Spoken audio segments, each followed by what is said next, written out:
Expecting mothers have quite the responsibility, don't they? What do you mean? Well, they have to be careful what they eat and drink.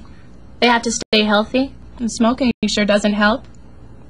Well, what did you find out about the effects of nicotine on fetal development?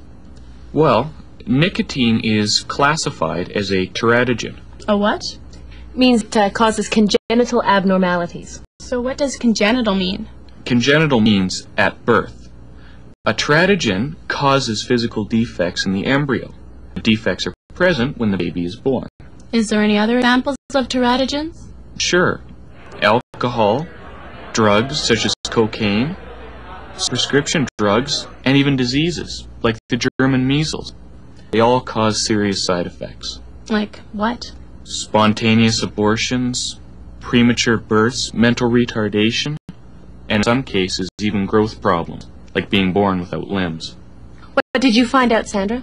Well, I read that 25 to 30% of pregnant women smoke.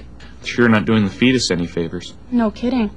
There was also some research that shows that heavy smokers will deliver a premature baby twice as frequently as a non-smoker. Although medical practitioners can do a lot more for premature babies nowadays. Well, yeah, there are technologies available to help premature babies.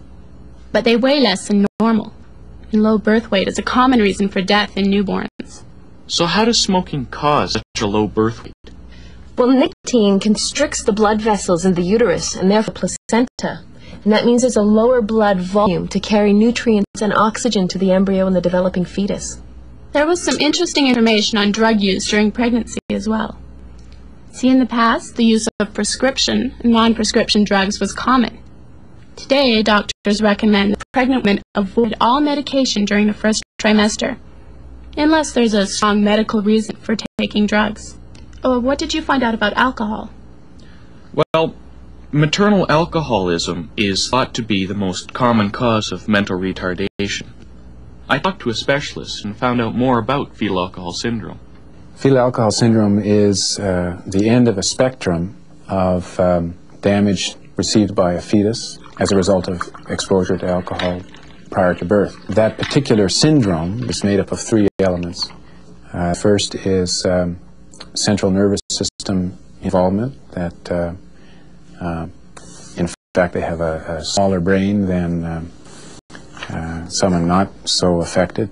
There's prenatal, that is before birth, and postnatal, after birth, retardation in their growth. They're small.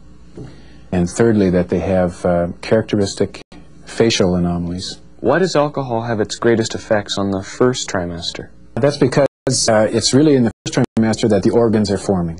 In the first 8 to 12 weeks, well, all of the important organs of the baby are formed, and then the rest of the second and third trimester is growth. So alcohol, like any of the other teratogens or things that will cause birth defects, have their impact largely in the first trimester.